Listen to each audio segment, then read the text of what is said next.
الرجيم بسم الله الرحمن الرحيم صلى الله على المولى محمد صلى الله عليه وسلم. رجوعا إلى السيرة. In our Seerah series we covered the nisab because this is the month of, or we started this during the month of Rabi' al-Awwal, and we stopped because we traveled for Umrah, walillah alhamd. In our previous courses, or lectures or classes, if we can call it as such, we covered the nisab of Sayyidina Nabi sallallahu alaihi wasallam, his lineage, his grandparents from both his father's side and his mother's side. We went up to Sayyidina Adnan, and through Sayyidina Ismail and Ibrahim, and then Sayyidina Nuh, and his lineage goes up to Sayyidina Adam alayhi salam. We also covered the Tariq, the time, how do you call it? The Tariq of his birth, when and where he was born. When we said there were 12 different opinions, but the most famous version and the most correct one is that he was born on the 12th of Rabi' al-Awwal. When it comes to the place of his birth, 4 places were mentioned. We also covered many of the irhasat, the miracles before, during and after his birth, alayhi salatu wasalam. Among the miracles is the talbiyah of the nur of the Prophet sallallahu alaihi wasallam in the sulb of one of his great-grandparents, Ilyas. وفي صلب لإلياس يلبي ويسمعه المواسم بلذينه.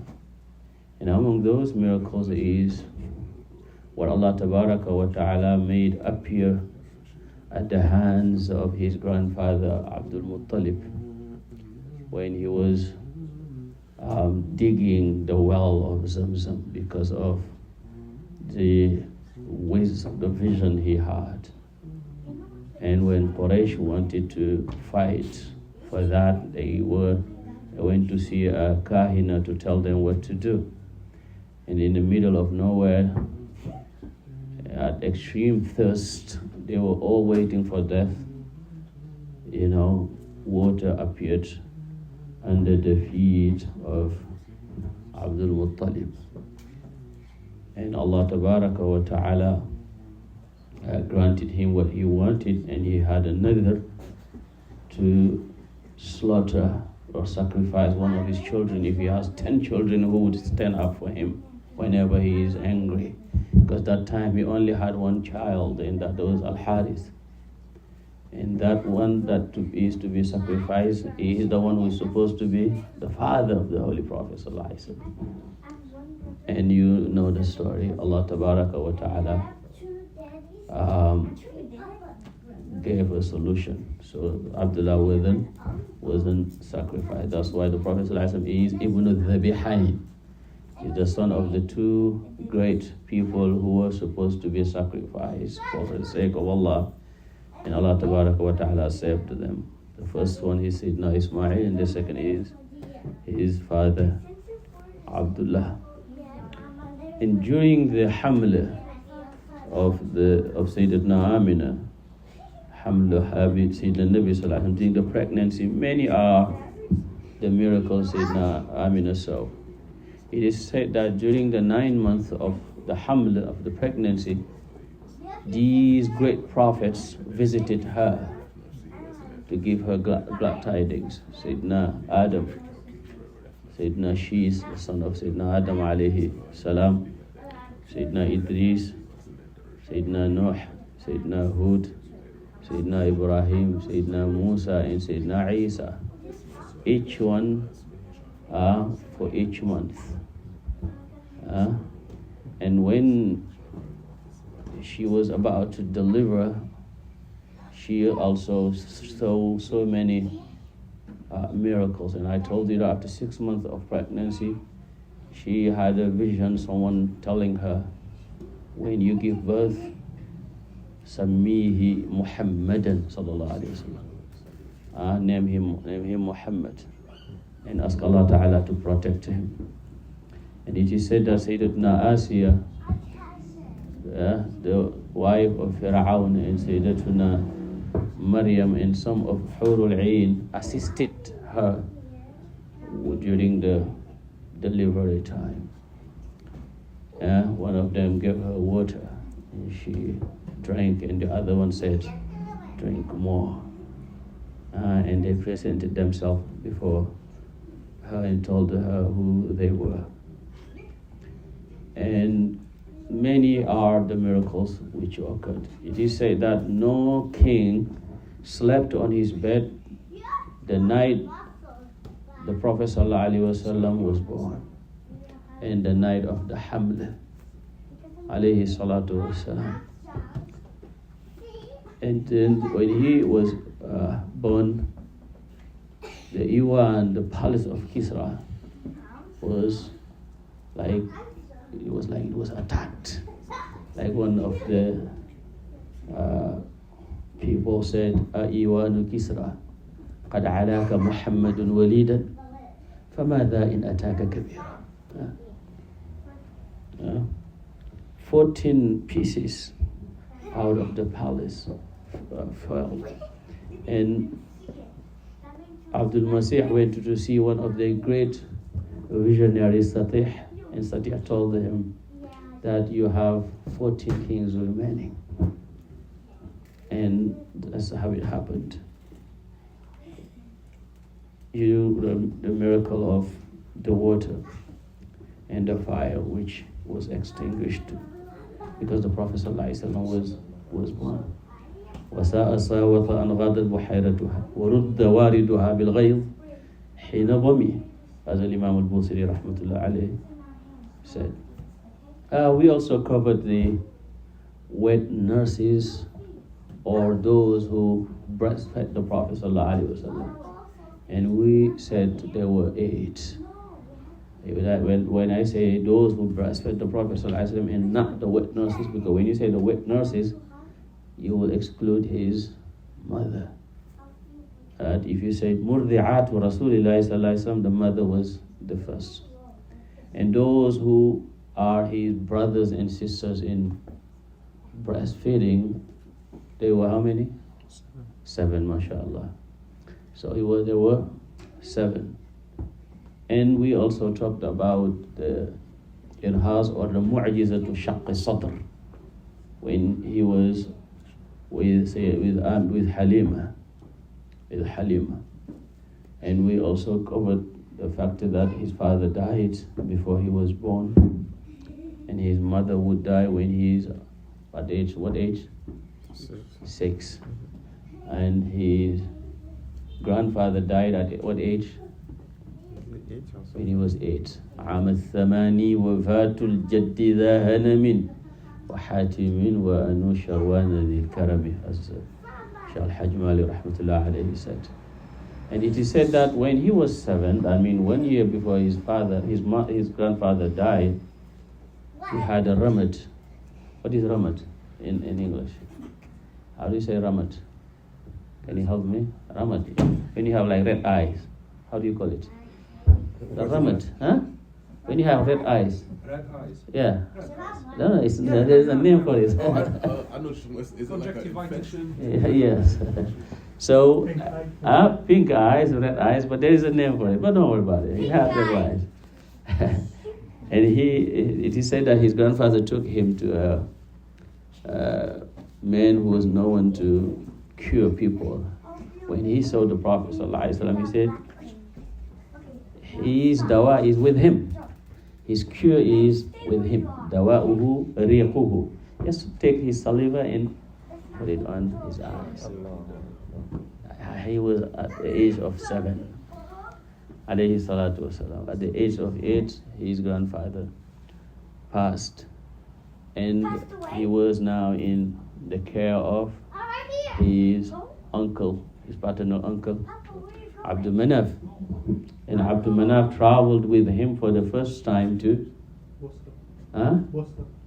Sham, yes, Busra. When they reach Busra is in Sham, mashallah, you got it. And traveled to Sham. So when they reached Busra, there was a rahib. There was a Christian monk by the name of what? What was his name? Bahira, mashallah. So Bahira saw the signs of the prophethood in him, and he told them to go back with him. This child isn't supposed to travel. He has to be protected. People would try to harm him, even though they cannot do anything against Allah Tabaraka wa Ta'ala as well. Alayhi salatu subhanahu wa ta'ala. And then Imam al-Halabi rahmatullah alayhi said that he also traveled when he was 17. Where? He traveled with his 2 uncles. I mentioned it.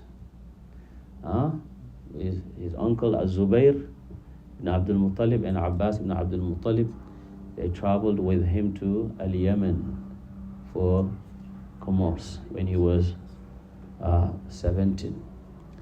And then he witnessed what is known as Harbul Fijar. Harbul Fijar, but the 4th Harbul Fijar, because Hurubul Fijar are 4. The 3 were there before, but he witnessed the 4th one. The first Harbul Fijar was between the tribe of Kinana and Hawazin. The second one was between his tribe, Quraysh, and Kinana. And the third one was between Kinana and Bani Nadr ibn Muawiyah. And the 4th one, which the Prophet ﷺ witnessed, was that which is between Quraysh and Kinana and Hawazin. So there is Kinana in every single one of them. So that he was, how old was he? 17 according to some, 21 according to some, 20 according to some, 15 according to some, 14 according to some. The Seerah people, they have khilaf in almost everything. Many scholars say he was 20, some say he was 21. 17 is when he traveled with Al-Abbas and Zubayr, not Zubayr ibn al-Awam, but Zubayr ibn Abdul Muttalib, because Zubayr ibn al-Awam is a grandchild of Abdul Muttalib. Because Zubayr ibn al-Awam, his mother is Safiya bint Abdul Muttalib, and his father is Al-Awam. Awam is a brother to who? Awam ibn Khuwaylid. Awam ibn Khuwaylid.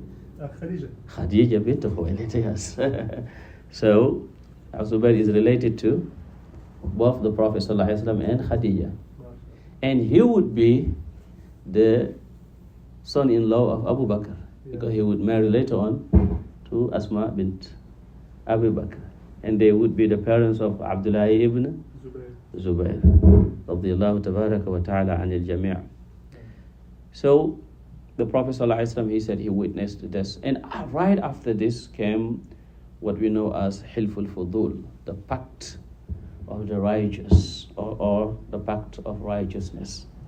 What happened is a merchant from Yemen came to Mecca, and one of the nobilities or the noblemen of Quraysh took his merchandise, and he didn't want to pay him back. And that was Al-Asi bin Wa'il.